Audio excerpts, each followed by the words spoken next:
All right, welcome to, I think it's session 8, isn't it, of CSE 103. This will be our politically incorrect sessions on the rise of communism, socialism, Marxism, Nazism because of the evolution theory. We've got several things, too much to discuss tonight than we'll ever get through. Tonight we're going to start talking about how evolution is the foundation philosophy for Nazism. Hitler came to power because of American financiers' help. They wanted a war, they wanted an enemy, and Bill Still, I didn't have Bill Still's other book here, The Money Masters, but he also wrote this one, On the Horns of the Beast, about the Federal Reserve. Bill Still wrote a book called The Money Masters where he describes in great detail how Hitler was given the money to come to power through the American bankers to help him rise to power to create another war, because who wins every war? The bankers. Right. Loan money to both sides, you win every time. Mussolini, the Italian dictator, was strongly influenced by the evolution philosophy. He thought the Italians were the superior race. In 1936, Italy invaded Ethiopia. Wanted to take over Ethiopia, Africa. They slaughtered them. Here's the Ethiopians with their spears and their swords against the Italians with tanks and airplanes. It was just a merciless slaughter. After all, they're just black. You know, they got to be inferior. That's the thinking that was motivated by, or that's the philosophy behind Mussolini's thinking. Hitler and Mussolini, of course, were allies for some of the war till Mussolini lost. Hitler thought the German race was superior, and they deserved to rule the world. Hitler said, by the way, Sir Arthur Keith is the same guy who wrote the book, he wrote the foreword to Darwin's book when it was republished. Darwin's 100-year anniversary book, the 1959 edition, which we have, Eric, they asked Arthur Keith to write the foreword to it because he was such a great famous evolutionist. Keith said, "The German Führer has consistently sought to make the practice of Germany conform to the theory of evolution." All you need to do is read Hitler's book, Mein Kampf, which I was reading right here, and you will see Hitler's racism all through this thing. It's really pretty incredible. His philosophy really permeates just about every page of the book, his racist philosophy, thinking the German race is superior. It's pretty scary to read this, realizing how many people followed Hitler. And then, of course, what was the church doing? How could they fall for such a thing? Marvin Lutzer, the president of Moody Bible Institute, has written a great book, Hitler's Cross. What was the church doing? Why didn't the church oppose Hitler? If the Christians just would have stood up against him, they could have done, could have stopped him. The church swallowed it too. He goes through how the church was deceived. We'll get into more later. In Hitler's book, Mein Kampf, here on page 286, depending which edition you have, some editions it's other pages, but on page 286, Hitler said, "No more than nature desires the mating of weaker with stronger individuals, even less does she desire the blending of a higher with a lower race. Since if she did, her whole work of higher breeding over perhaps hundreds of thousands of years might be ruined with one blow." Historical experience offers countless proofs of this. It shows with terrifying clarity that in every mingling of Aryan blood with that of lower peoples, the result was the end of a cultured people. Hitler somehow really honestly thought that the Aryan race was superior. They were the cultured people of the world, and the best thing that could happen to the world would be to kill everybody else. To let the Aryans succeed, okay, and take over. If you read this book, While 6 Million Died, this one, it absolutely will blow your mind of what were the people in the rest of the world doing. As I read this one, it just brought tears to my eyes over and over to realize how many people were duped by Hitler. In 1907, the United States had an immigration quota. Here's what this book says on page 133. "Scientifically hazy theories of biological superiority and inferiority of various European races now began to dominate the formulation for immigration policy. In this atmosphere, the United States government appointed a 9-man immigration commission in 1907. After 3 years of work by a staff of 300 at a cost of $1 million back in 1907, and that's a lot more money than it is now, the commission published a 42-volume report. This massive work supported the notion that Southern and Eastern Europeans were racially inferior to Northern and Western Europeans. So if you come from Southern or Eastern Europe, they thought you were racially inferior. That was a $1 million study done by the United States government in 1907. So America was just as racist. In this book, on page 204, They tell the story how Hitler offered to send the Jews to anybody who would take them. He said, okay, you think we're being mean to the Jews here? You want them? Hitler said, I'll pay for them to come to your place. We'll send them on luxury ships. Roosevelt refused to allow them to come to America. The immigration quotas in America were such that, hey, we don't want any Jews. They let a few come in.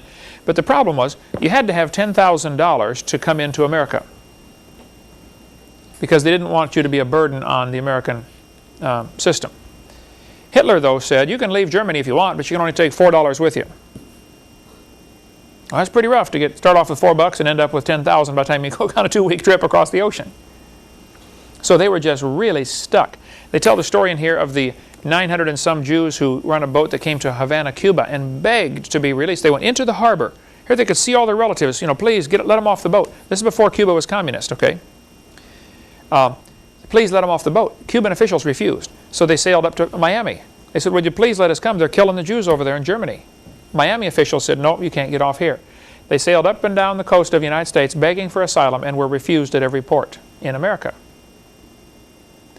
What happened to the Jews, you're not going to understand World War II until you understand, while 6 million died, what were people thinking? Some people were thinking, well, they're inferior species.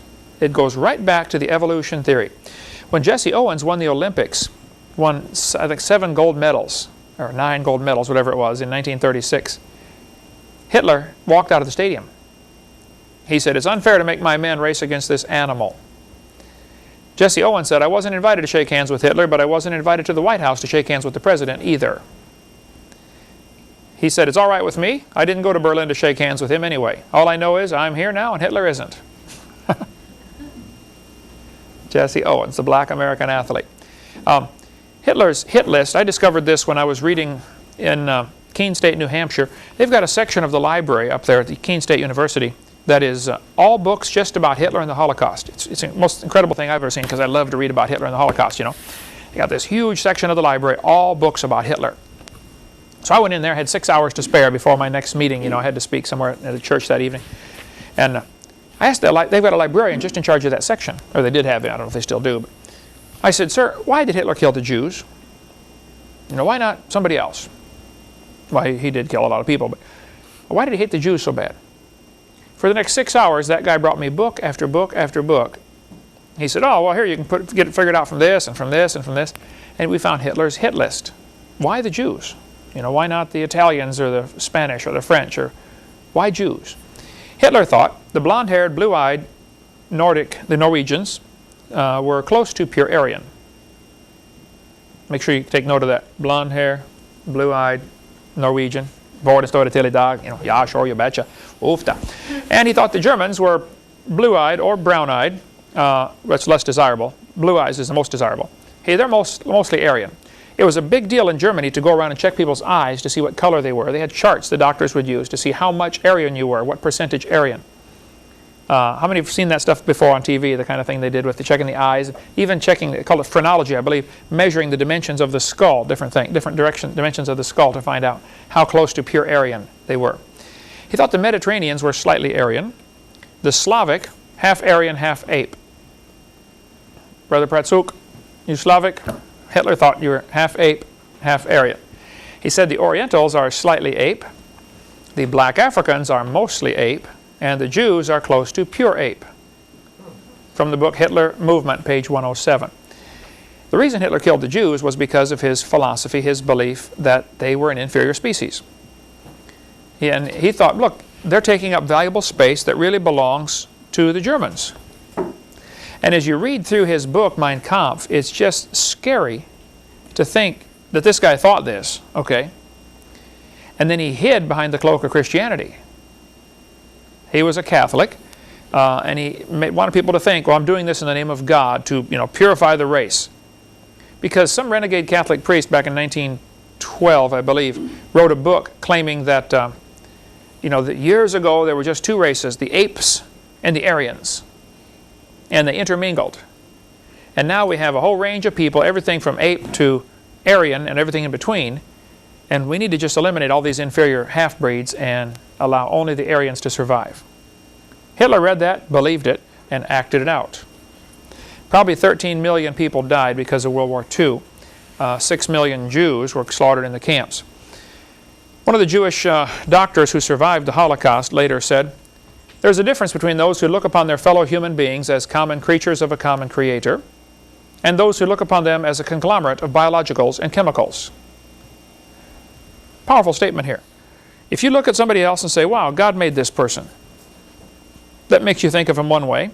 If you look at him through the eyes of a person who believes in evolution, hey, they're nothing but chemicals that got together by chance. That's what evolution teaches. This doctor ought to know. He was in the prison camp, okay?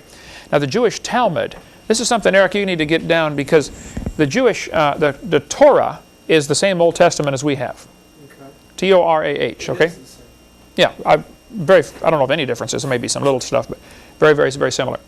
The Talmud is a book of Jewish writers writing their ideas. It is not the Bible. So you got to be real cautious if you get into a discussion if you're talking about the Talmud, which is not good, or the Torah, which is perfectly fine. The Jewish Talmud teaches that non-Jews are to be exterminated. See, they're just as racist as anybody else. They think they're superior. In the section of the Talmud called Yabamoth 98a, it says, all Gentile children are animals. In the minor Tractus, Sophorum 15, Rule 10, even the best of the Gentiles should all be killed. Nice guy, huh? Yeah. Okay.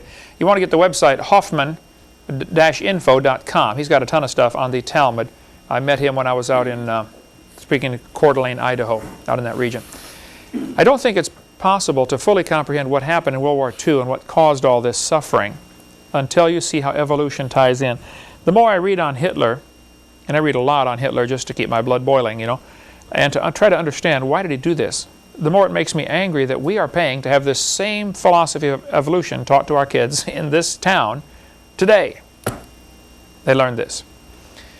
During World War II, I've had several people tell me this is true. I cannot document it. I'll just tell you what Milton Cooper said in his book, which I have in there, Behold a Pale Horse. He said during World War II, a Polish salesman working for I.G. Farben Chemical Company. By the way, I.G. Farben Chemical Company was tied in with Rockefeller over here in America. The Rockefeller Standard Oil. Chemical company, remember, love of money, root of all evil. Okay. This guy, Polish salesman, sold cyanide gas, Zyklon B, and malathion to the Nazis to help exterminate the Jews at Auschwitz. After the war, he feared for his life, so he joined the Catholic Church and became a priest, 1946. In 1958, he was ordained as Poland's youngest bishop. After 30 days, the reigning pope was assassinated, and he became Pope John Paul II, the current pope right now.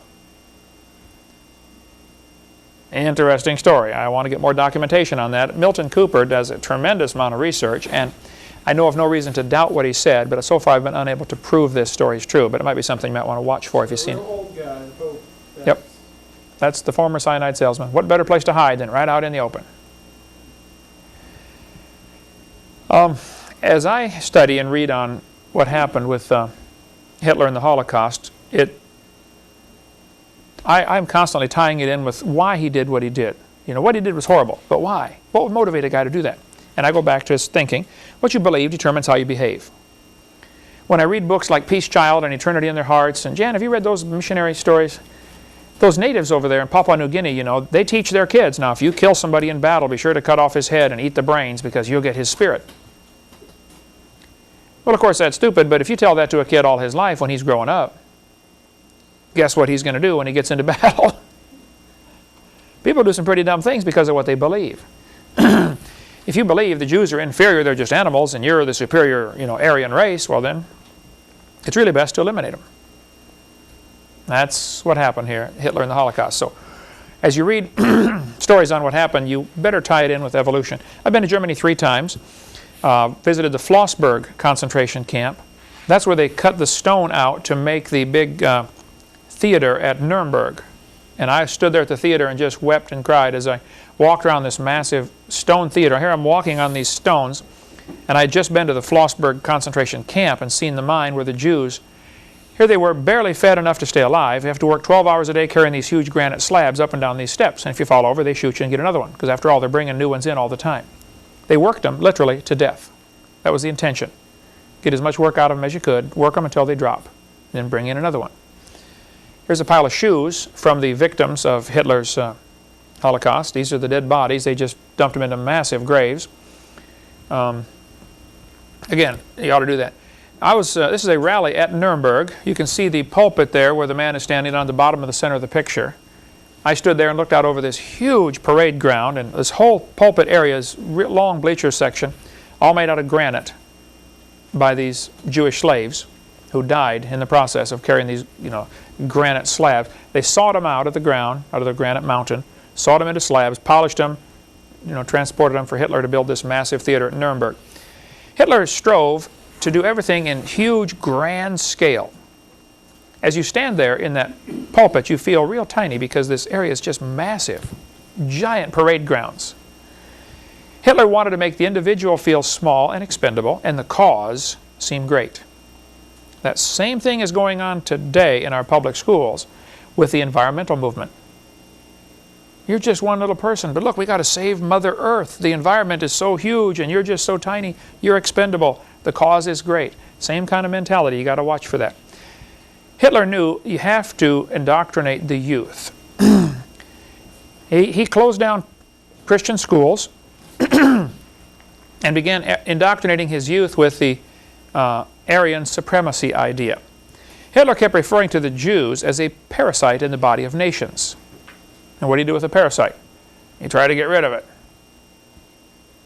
And he said, the Jews are parasites in his book, Mein Kampf, right here. You can read it for yourself.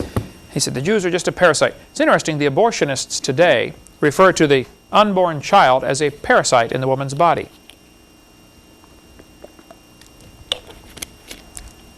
Makes you wonder where they got that mentality, huh?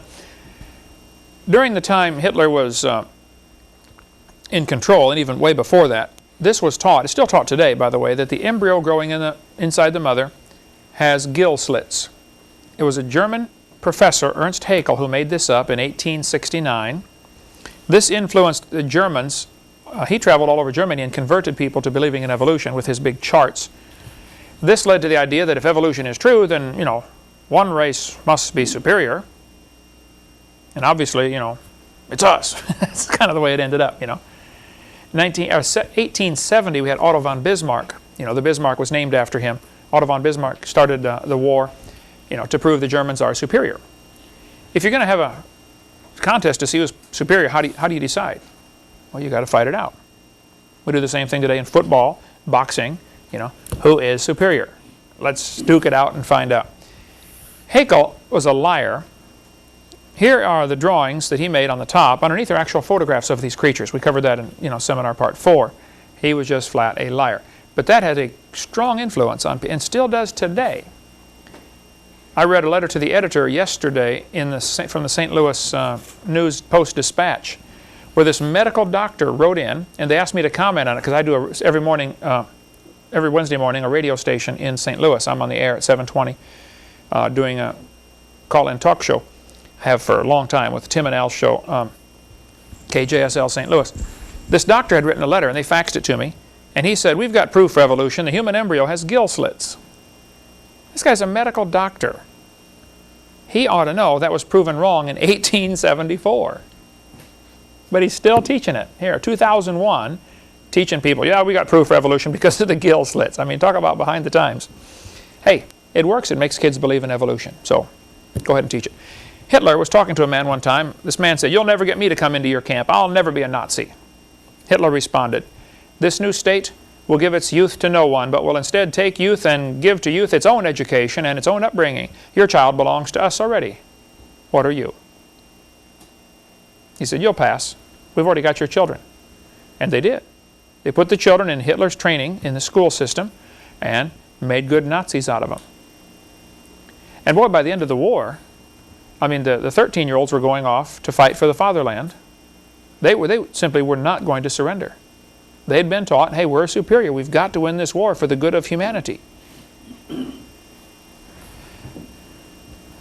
In In Skokie, Illinois, which is a Chicago suburb, my brother Mark lived there for a while in Skokie, Illinois. In 1993, a man shot a doctor, a plastic surgeon, just shot him and killed him. He told the police he chose a plastic surgeon from the phone book and killed him. Because they, that is the hairdressers and people who make blue-tinted contact lenses, are diluting the Aryan beauty. There is still, today, a very strong Nazi movement. The idea that the white race is superior. That's the basis behind the KKK, the Ku Klux Klan. That's the basis behind the shooting at Columbine High School. Those kids at Columbine were strong followers of Adolf Hitler. They did the shooting on Hitler's birthday on purpose. It was to commemorate Hitler. They wanted to eliminate anybody that wasn't up to what they thought was what they're supposed to be. They shot Cassie because she believed in God. They shot Isaiah Shoals just because he was black. That was straight from Hitler. Same kind of philosophy. This book we mentioned earlier, Hitler's Cross by Moody Press and Moody Bible Institute, Chicago, is really good, showing what were the Germans doing, or what were German churches doing, Christians. Hitler used this as a propaganda picture. He's walking out of church. Notice the cross above his head. Hitler's propaganda minister was really good at making people believe, oh, Hitler's a good Christian guy. He's really trying to do what's best for our country. You know, we better follow him. They had Nazi baptisms. These pictures are all from this book right here. Okay? They had Nazi altars. Some churches even took their Bible off the pulpit and read from this book right here, Mein Kampf, preaching German, Aryan supremacy. Hitler said, if you tell the lie long enough and loud enough and often enough, the people will believe it. And they're more likely to believe a big lie than a small one. And boy, that's the truth too. Okay, so Nazism is founded solidly on the idea of evolution. I don't think you're going to understand World War II until you put it all together and say that's what happened. We have plenty of books, Final Entries, 1945, The Black Angels, the story of the Waffen-SS. Anyway, let's take a little break. After the break, we'll talk more about how evolution is the philosophy for the New World Order, coming soon to a city near you. All right? Break time.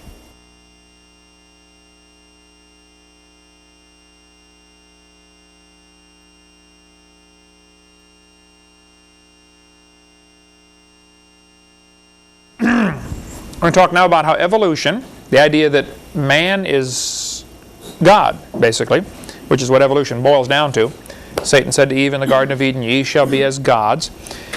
This seems to be the primary philosophy and thinking that he is using to bring about what's going to be a one-world government, commonly called a New World Order. Satan, for all of his time that he's been in existence, apparently, except for the first maybe 100 years, Satan wants to be the ruler of the world. He wants to control this place. He wants it all to himself. He wants us gone because we're made in the image of God. He doesn't like us. We're not welcome here. The United Nations seems to be the primary key factor, key player now in the drive toward a one-world government. Some of the goals of the United Nations, this was at the meeting held in September of 2000. They said, here's the goals, okay? We're going to establish a standing UN military force that can intervene in the internal events of any country. Steve, in the military, do they have the military and Marines use United Nations patches or UN? I believe so. I know that. I believe we do. Mm-hmm. You'll see that coming soon. That's why they're Velcroed on. Take off your patch, put a UN patch on. I know there was that big stinker a couple of years ago about that. Michael knew. Yeah. He refused to wear the UN patch. He said, I'm a United States soldier, not a United Nations soldier. And one of the things that happened with Gulf War is we kind of got used to the idea of the United Nations conducting wars. Same thing with the Korean War. Same thing with Vietnam War. This is supposed to be a United Nations doing this. And it's just psychological conditioning of the people to accept the idea of the United Nations having an army. They want to eliminate the veto power held by the U.S. in the Security Council. This is their goals as of the year 2000. They want to give the United Nations jurisdiction over the Earth Commons. That means the United Nations, this is the goal that they want, the United Nations will have the authority to decide who gets to control the oceans, the minerals, the Earth's crust, the atmosphere, the airwaves, and etc. Everything. They will think they own and control and decide on the Earth. what's going to happen. They've already divided the earth up into sections. We are in section 64. They know that American troops will not be likely to fire on American citizens. So they've already got the world divided up into sections where different troops will control different sections. Like American troops will be over in Bosnia, while Russian troops are over here. Just in case there's any, problem, you send in the Russian troops. So it's a good thing we've got a bunch of people on our staff that speak Russian, because they'll be in charge of basically all of the southern United States, except for California area. The Belgians will have the north central United States. The troops from Venezuela will have the New England states. It's already divided up where, who will not be loyal to those people, but will be loyal to the United Nations. This is the way it's going to work. They've been making plans for their New World Order for many years. Satan has been making these plans. The Lord is in heaven laughing about it. We as Christians do not need to get nervous about this. We need to get busy. God is laughing. When you read Psalms chapter 2, the Lord said, "Why do the heathen rage and the people imagine a vain thing? The kings of the earth set themselves, the rulers take counsel together." Let's put UN in there. "Against the Lord and against his anointed, saying, Let us break their bands asunder and cast away their cords from us. He that sitteth in the heavens shall laugh. The Lord shall have them in derision." God is laughing at these plans for a new world order. Now, it's a little tougher to laugh on our perspective, because we're going to have to go through some of these problems, but God is not nervous. And if we're His children, we should not be nervous either. At the UN Secretary General meeting agenda for September 6, the year 2000, they said we want to give the UN the power to tax. Coming soon now, you watch this. It will be able to tax fishing on the oceans, particles being emitted into the atmosphere, extraction of minerals from the earth. You want to take some coal out of the ground? Sure, you just pay the United Nations a tax, because after all, it belongs to them. That's their thinking.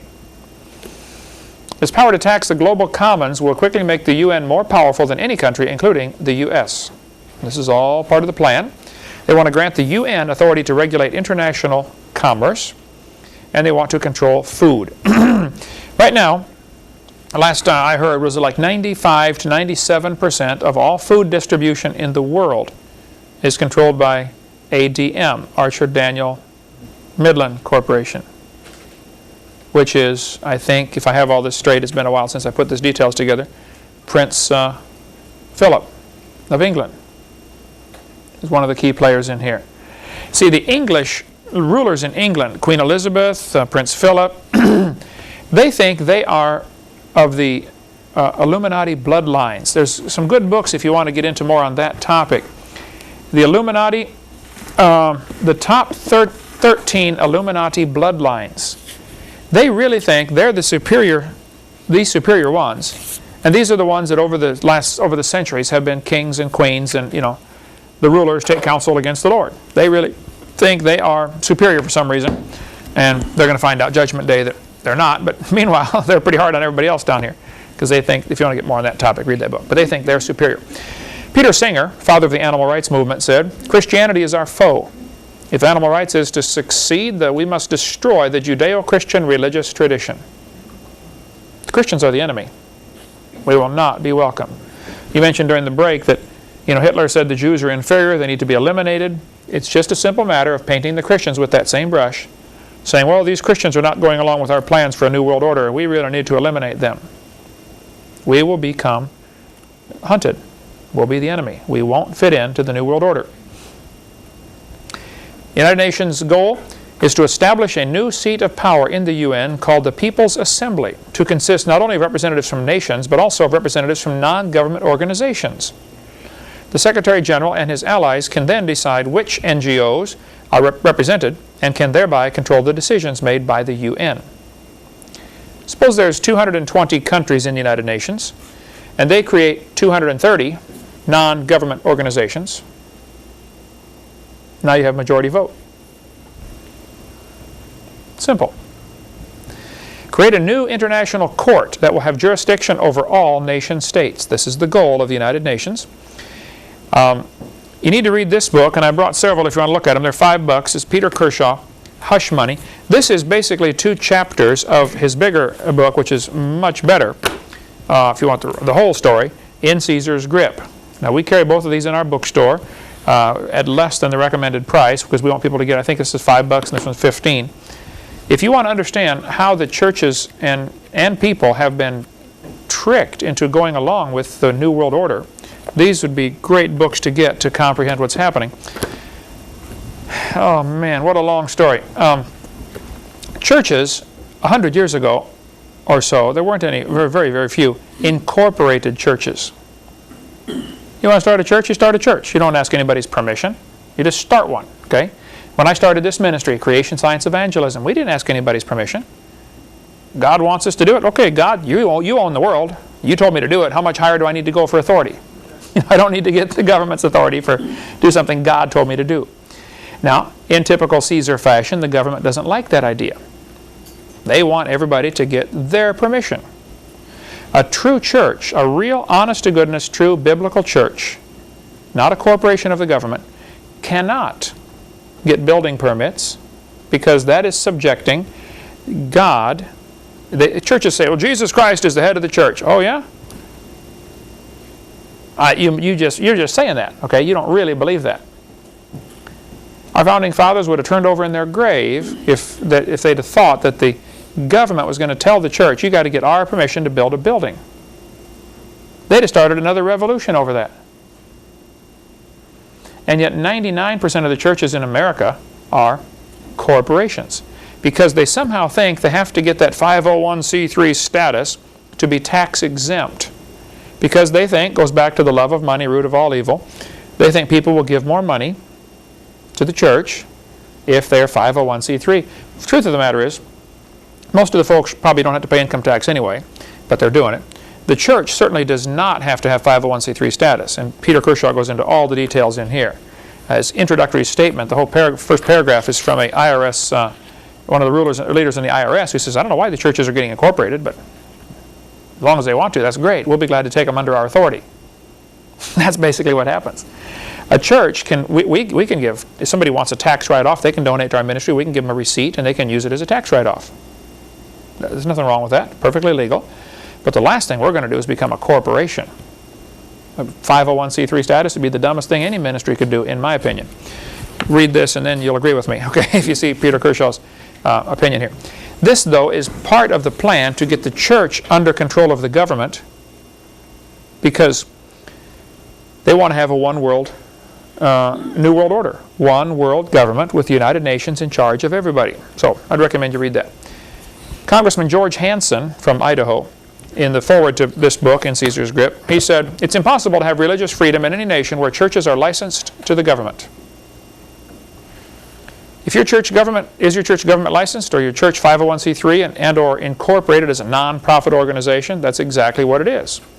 It's a corporation of the government. It's not a church anymore. You know, the IRS acknowledges that churches are automatically tax exempt and tax deductible without applying for 501c3 recognition. No church has to have this. Once they do, that puts them under the government, and now they've got all these rules and regulations. The way our founding fathers designed it in the Constitution was, you have the government and they have their sphere of influence, and the church is sovereign like Mexico. We don't tell the Mexicans what to do, and the Mexicans don't tell us what to do. If a Mexican police officer showed up at the door and said, Steve, come with me, you're under arrest for driving too fast. Your question to him is, sir, what authority do you have over me? He doesn't have jurisdiction. Okay? It's a big deal in the military. You know, where's your jurisdiction end? The government has no jurisdiction over a church. None. Now, they do have jurisdiction over corporations. So if a church decides to become a corporation, well, now the government can tell them what to do. And the government can tell them, you have to hire so many gays on your staff, you have to hire so many whatever. They can tell them that. And many churches are ranting and raving and complaining, saying the government has no business doing this, you know. D. James Kennedy, Coral Ridge Presbyterian, great godly man, but he doesn't understand this concept. Because he's out there saying, you know, the IRS is ruining churches. They're telling us you can't talk on these certain topics or you lose your 501c3 status. And the IRS has done that. If a church gets involved in politics, the IRS will say, look, if you talk on that topic, if you get up in the pulpit and tell your people who to vote for, we're going to jerk your 501c3 status. Well, so you don't need that 501c3 status anyway. But the pastor thinks he does to keep the offerings coming in.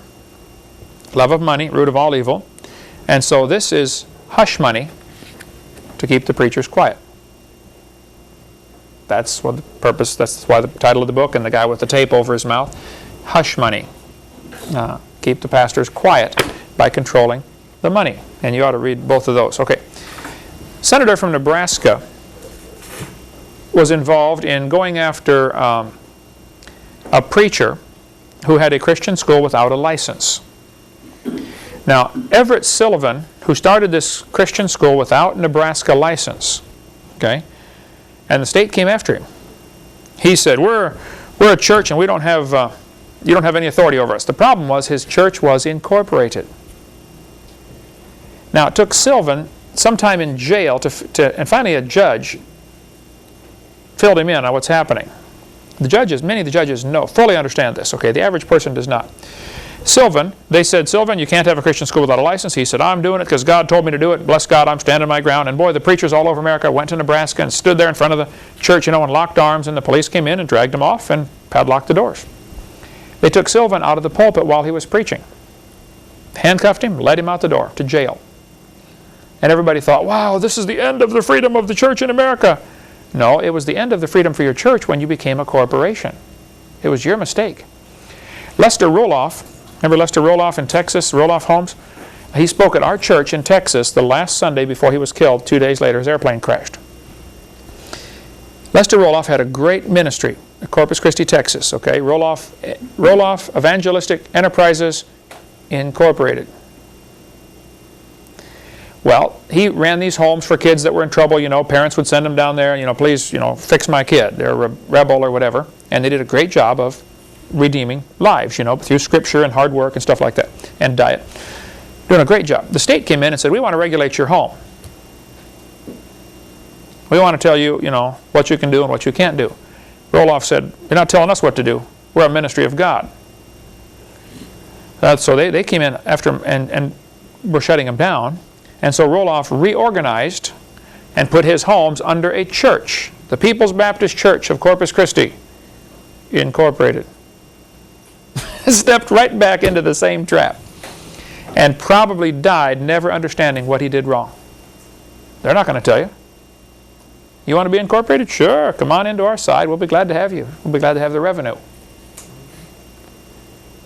So when I die, and Eric, if you take over this ministry, do not incorporate this thing, okay?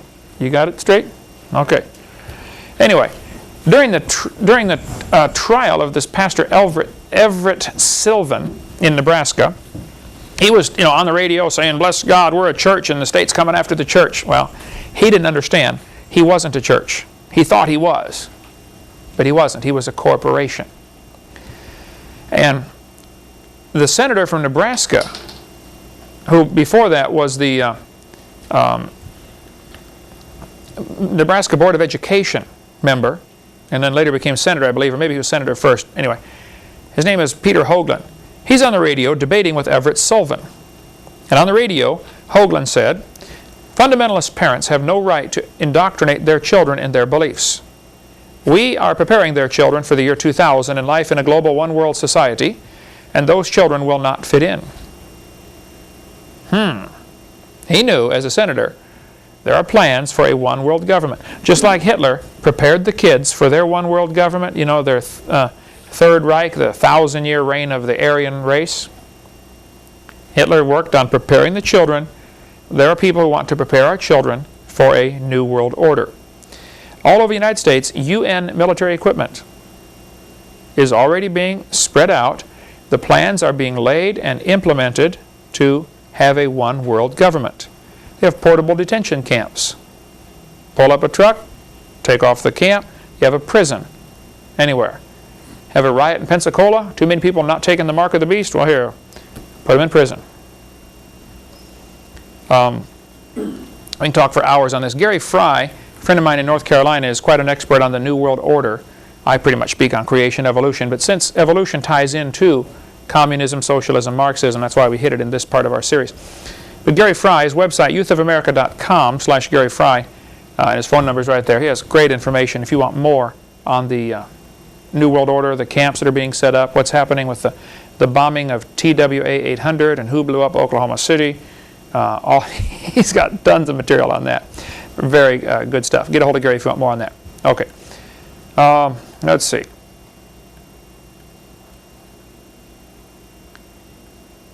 They're putting lines in the highway to count the traffic, of course, is the excuse. I talked to the guy from Crestview, Florida, who's doing the ones all over the state of Florida. He was contracted to cut the grooves and put these lines in there. They put 3 number 14 wires in each slot, and he said, yeah, we can tell how fast the cars are going. We can tell basically what type of car it is by the length of the wheelbase. You know, the magnet picks up the first one and picks up the second one and calculates based on the speed and based on the time it took to go over the magnet. It's, you know, such and such. It's a bus or a truck or a car or whatever. He did not know, but I have been told by reliable sources that 3 number 14 wires is sufficient to handle the charge, the voltage, to have electromagnetic burst, EMF, electromagnetic. Now there's another name for it. What is it? EMP. Pulse, okay. Atomic bombs do this. If an atomic bomb goes off overhead, it produces electromagnetic pulse that will basically destroy computers within a certain effective radius. Just blow their brains out, okay? Almost all cars built after 1982 are electronic ignition, and a good EMP will shut them down. There's been research, and I've heard it's in effect now, it's available now, where you can simply have these, like a radar gun, but you aim it at a car, and it will shut off electronic ignition. For catching speeding thieves will be the, speeders will be the excuse, but all they got to do is apply that same technology to those who are running from the New World Order. Shut down traffic, snarl traffic. Over to the side, we've got them all over Pensacola, these, lines in the highway. Over to the side, you'll see on Interstate 10 there are several of them. And they're positioned in such a way that basically you don't think you could get around them. You got to go over it. And my understanding is they're capable of shutting off electronic ignition cars. Now, one solution to this is take out your electronic ignition distributor and put in the old-fashioned distributor with points and plugs. And it's simple wiring. And now you have you don't get as good a gas mileage, maybe not quite the horsepower, but it'll keep running because it's not affected by the EMP. All over the United States, you see cameras going up. How many have seen those before? We've got them all over Pensacola here. Makes you wonder who's watching and why. What's going on? Of course, first you create a crisis, and then you bring in your solution. So they create a traffic problem. Well, we've got to watch the traffic flow here, Now the police can respond more quickly if there's a traffic accident. We can see it. Well, it's true. They're probably using it for that. I don't question that. But what other ulterior motive is there behind all this? It always makes you wonder when the government gets involved. United Nations received a gift from the Union of Soviet Socialist Republic, USSR, in 1959. Here this guy is beating a sword into a plow. Now what's the symbolism behind this, do you think? Remember the Bible says when Jesus reigns, they're going to beat their swords into plowshares. Quit fighting, start farming. Let's get along, cooperate. This is just propaganda to make them think, well, yeah, the Soviets want peace. Sure, they want a piece of North Korea, they want a piece of South Korea, they want a piece of North Vietnam, they want all the pieces is what they want. And their definition of peace is very simple. Absence of resistance. As long as nobody's fighting back, we'll have peace. That's what they think. United States Declaration of Independence. Our founding fathers said, we hold these truths to be self-evident. All men are created equal. They're endowed by their Creator with certain unalienable rights, or inalienable rights. Where do rights come from? They come from God. So why do we ask the government for permission to do things? If God tells us to have a church, why would we ask the government for permission to have a church? Like Peter Kershaw covers in his book, In Caesar's Grip. Any church that gets 501c3 incorporated does not understand what they have done. And we got a lot of these professional, Christian church tax counselors that are out there telling, oh, you have to be 501c3. Well, just read this book first, and then you make your own intelligent, informed decision. It goes back to the 2 basic philosophies of government. There's 2 basic philosophies of the whole world. There is a God, or there isn't. Boils down to that. If there is a God, then He tells us right and wrong. He tells us what to do. If there is no God, then we better get all the smart men together and we better decide what we think is right and wrong. Humanism. Two basic religions in the world. There's a God, or man is God. Covered that before. That's what it boils down to. Now, if evolution is true, and there is no supreme being, then laws come from man's opinion. People get together and vote on right and wrong. Rights are granted by the government. The government says you have the right to get married. You have the right to be born. In China, you can only have one child. You get pregnant again, they're going to force you to have an abortion. It's been going on for a long time in China. One child per family. Well, when you got married, Eric, we didn't get a marriage license. Got a marriage covenant.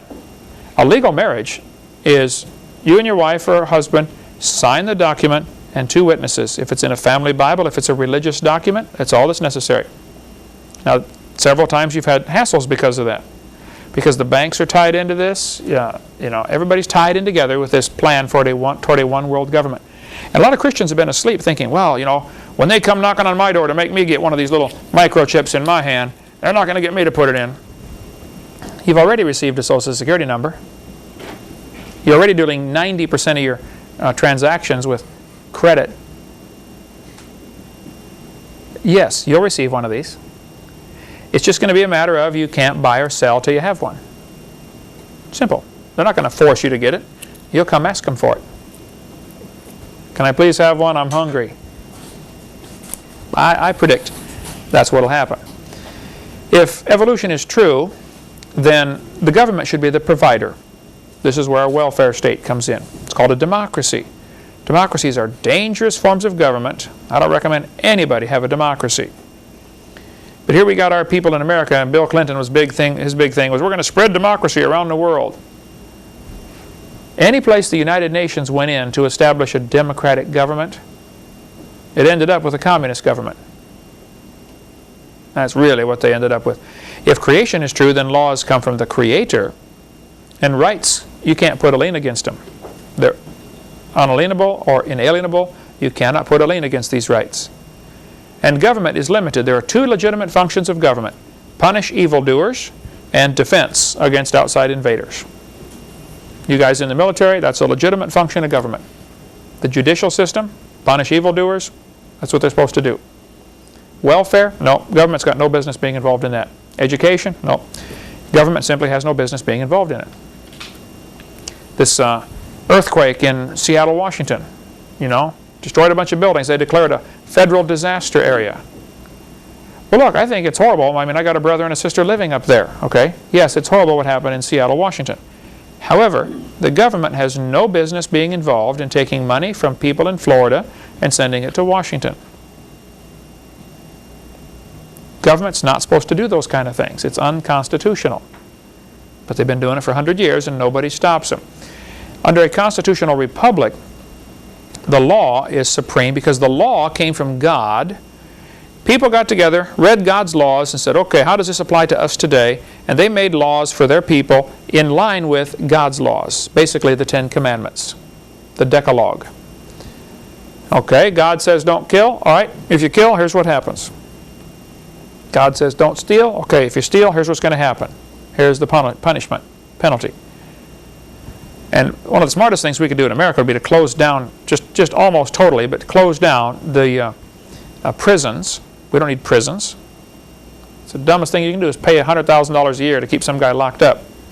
For certain crimes, he should be executed. For other crimes, he should pay back fourfold like the Bible says. That would stop 90% of the crime right there.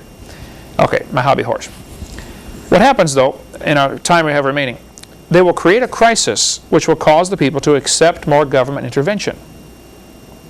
When things are going wrong, people say, oh, government, save us. There's a great book called The Medusa File, right here, if you want to get more on some of the conspiracies of the past and things that have happened. Like what happened to all the American prisoners that the Japanese took? Why weren't they all returned? Many of those went into coal mines as slaves in Russia. Japanese sold them. Sold the prisoners. Vietnam War. GIs were captured, sent to North Vietnam. From there, sent up to China as slaves into the labor camps. We go into North Vietnam looking for, where's all the missing, POWs and MIAs? Oh, we don't have any. Take a look. Yeah, they're up in China or Russia. Still, today. Great book, The Medusa File. The John Birch Society, they're now calling it General Birch something or other, because the John Birch Society's got kind of a bad, because of all the media slurs, that name kind of comes across bad. I'm not a member of the John Birch Society. I'm not against it at all. Okay, in fact, I'm for it. But just so folks know, I'm not a member. John Birch was in China when the communists took over, and he was murdered by the Chinese communists. So to fight communism worldwide, the John Birch Society was started in his honor. And they still have active groups all across the United States. Les Roberts, our friend here in Pensacola, is a member of the John Birch Society and is just loaded with information on what's going on with communism, and they're still trying to get a one world government. And if you think the Berlin Wall came down because communism was defeated, boy, have you been duped. The Berlin Wall came down because they didn't need it anymore, because there's just as much communism on the other side. Don't need that wall anymore. Get at the website cuttingedge.org for lots more information on this topic. There's a book called The Protocols of Zion. Now, there's a lot of controversy about this, and Eric, just because I mentioned this, you're going to probably take some flack, because the Jews will get real upset about this. Apparently what happened, this is the Hovind theory, okay? Some of the rich guys in the world who want to control the world created a plan of how to gain control of the world. They wanted to blame it on the Jews. So they wrote the book and called it Protocols of Zion for Jews. Some of the leaders of the New World Order are Jewish, okay, but I don't think all of them are, to my knowledge. But the purpose was to write this book to tell everybody what's going to happen, and at the same time, protect yourself in case this book gets discovered by the wrong people. And sure enough, the wrong people have it. I have it. I'm definitely one of the wrong people. Never mind. So if we can get you a copy of the Protocols of Zion, I've got it in my computer right here. I could call it up. It's like 80 pages or something. So if we just simply print, or you can get it at any library, I think. If our printing cost would be, well, Becky, you could run copies if somebody wants it. Let's sell it for $5. Huh? I can't hear you. $8. Okay, that would cover our running all the pages, 80 pages, stapling them together. $8 if you want one of those. Or if you can get it at your library if you want. But here's a quote from the Protocols of Zion. Confirmation of Rathenau's statement came 20 years later in 1931 when, whatever this guy's name is, a prominent member of the Jewish Alliance Israelite Universelle wrote in his Paris, La Capitale des Religions, the meaning of the history of the last century is that 300 Jewish financiers, all masters of lodges, rule the world. Interesting. He's claiming here that 300 Jewish financiers that are masters of lodges, Masonic lodge, stuff like that, are the ones who really rule the world. There's a book called The Committee of 300. As you read the book, you'll say, wow, this is what's going on, huh? These are the guys who want to control the world, and here's how they're going to do it. It's all spelled out right here.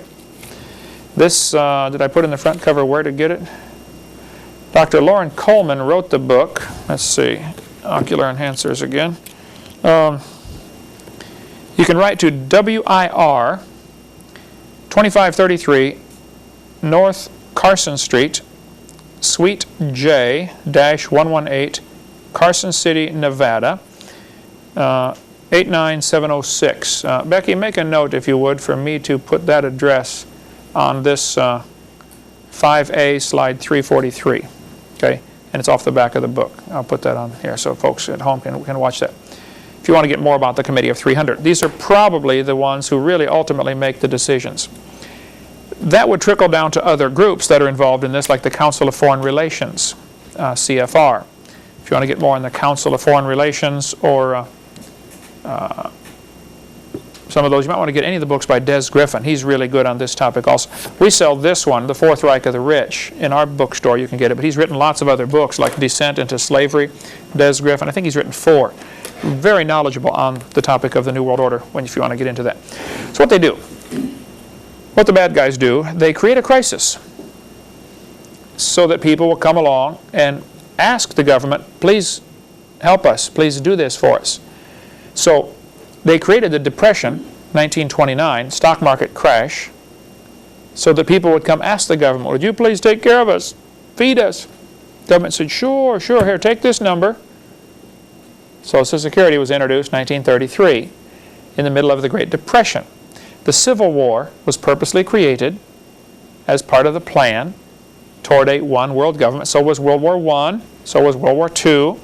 The 1929 Depression, Churchill was brought into the visitors gallery at the New York Stock Exchange to witness the stock market crash caused by the Federal Reserve.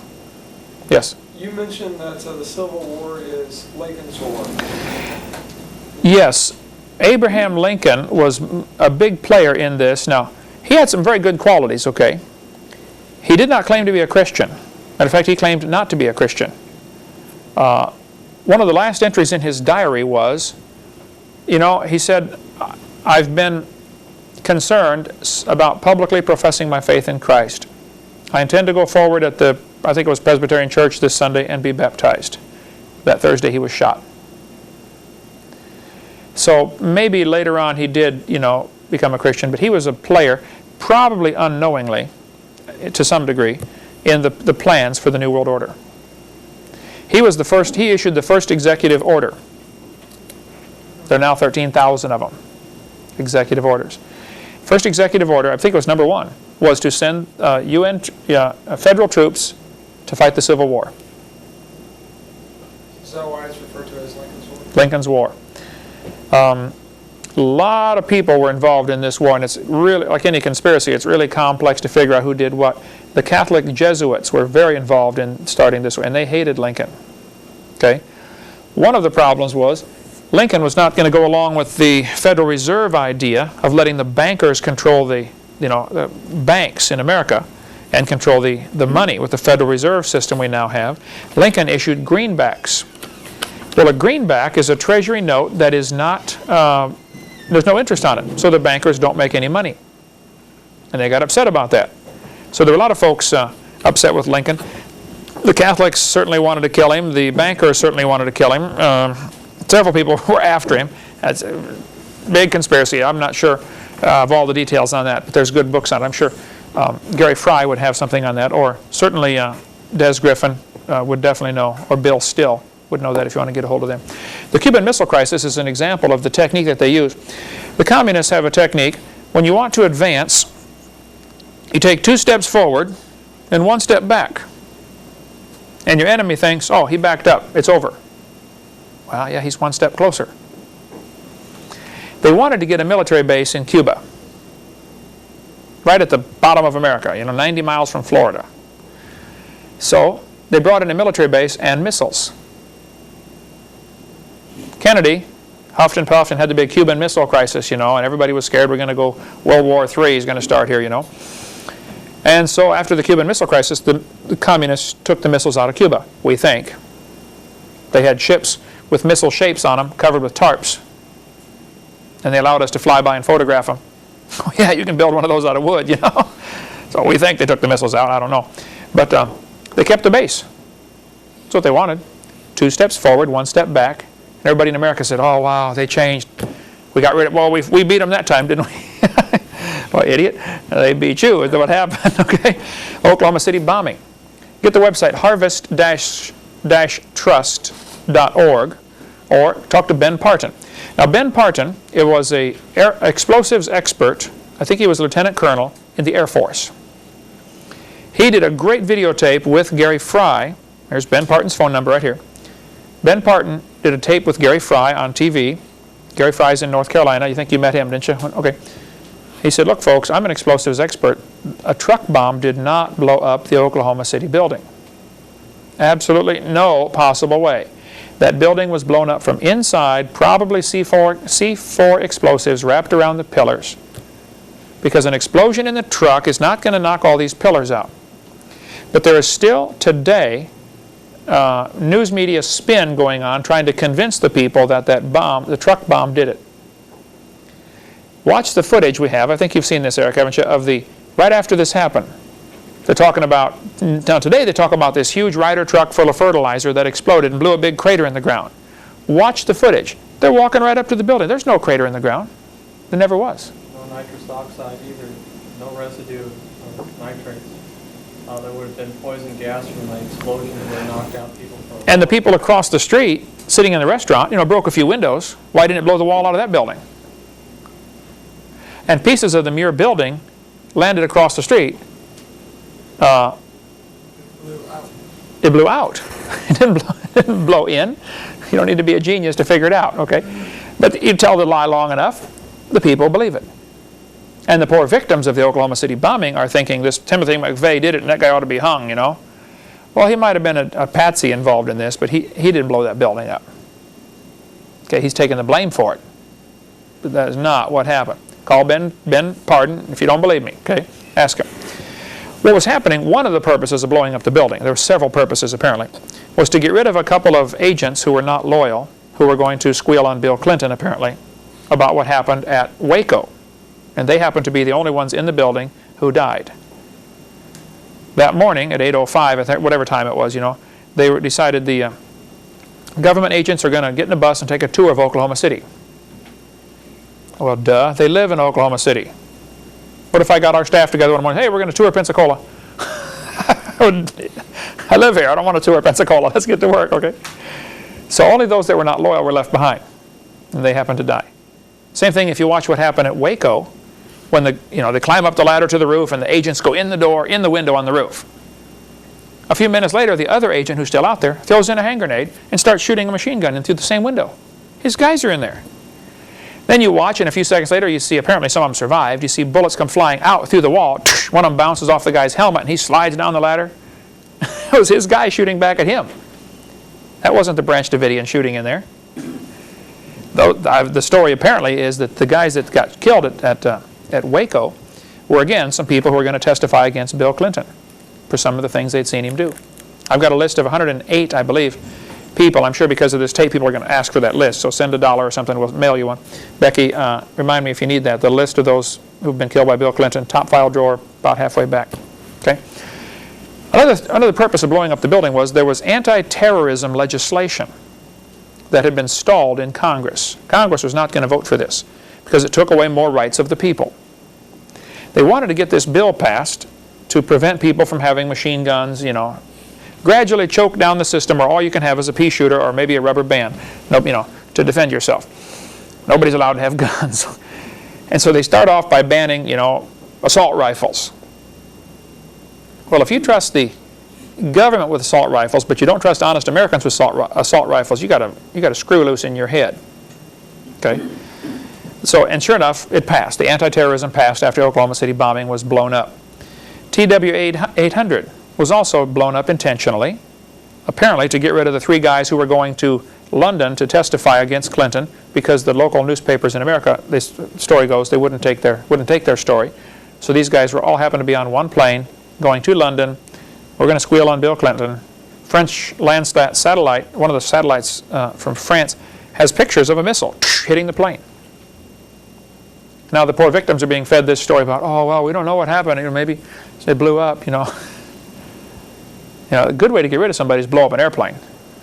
Pretty hard to figure out what happened, especially when the government's the one doing the investigation of what happened. Yeah. Let's get all the foxes together to try to figure out why the chickens are disappearing. In the book, The Money Masters by Bill Still, he quotes Dave Rockefeller as saying, "We are on the verge of a global transformation. All we need is the right major crisis, and the nations will accept the new world order." Boy, that's the truth. They want us to accept, their plan, their ideas of a one world government. All they need is a good crisis. And what will happen is the president then has an excuse to declare martial law. And everybody's going to be governed by martial law. Lincoln issued the first one ordering troops into the war. Now there have been 13,000 executive orders. This bypasses Congress. If there's an emergency, you don't have time for everybody to vote on, should we allow money, Hey, there's a war going on. So they will declare war on anything. War on drugs. War on poverty. You got to watch this rhetoric because they're saying these words. I'm a president will say, we're going to declare a war on drugs. Declaration of war abolishes the Constitution, sets him up where he can now, he's dictator. He controls by executive orders. And that's what's been going on for the last 100 years. Lincoln started this whole concept. So these super rich, powerful zillionaires, that want to control the world in America and in Europe are preparing for a war on the people, for anybody who will resist their plans. They want a one-world government. They've been working on this for a long time. Here are some of the executive orders. We're out of time. Let's start up next week, more on the New World Order and how the evolution philosophy ties in. After all, if there's no God, man decides what's right and wrong. We decide, what to do. And there's so much you can read. Now let me encourage you, I don't want to leave you hanging with this, I read a lot on the topic, okay? It's not time to get nervous. I understand some of what's going on. The Waco whitewash, what really happened at Waco. You want to read about the Waco, how they covered up that story. Really what happened? You want to find out? Here you go. Church is getting incorporated. I go speak in churches that are incorporated just about every week of the year. You want to read about the Council of Foreign Relations, Shadows of Power by James Perloff. Tremendous book on Council of Foreign Relations and how they're controlling things, or about the Committee of 300 and the Federal Reserve. And I know a good amount of this stuff, what's going on. I'm not nervous. I'm busy. This is the time to quit playing around. It doesn't matter who wins the stupid bowl. Go get somebody saved. And Satan has most of God's children distracted on things that just are not going to matter in 1,000 years. We are wasting our time. That's why we work 100 hours a week around here in developing this ministry. We want to get people saved and get Christians fired up to go get other people saved. That's all that's going to matter. Satan is going to win in the short run. But God is laughing because he sees the bigger picture. Read the last chapter of Revelation. We win. Nothing to worry about. Okay? See you next week.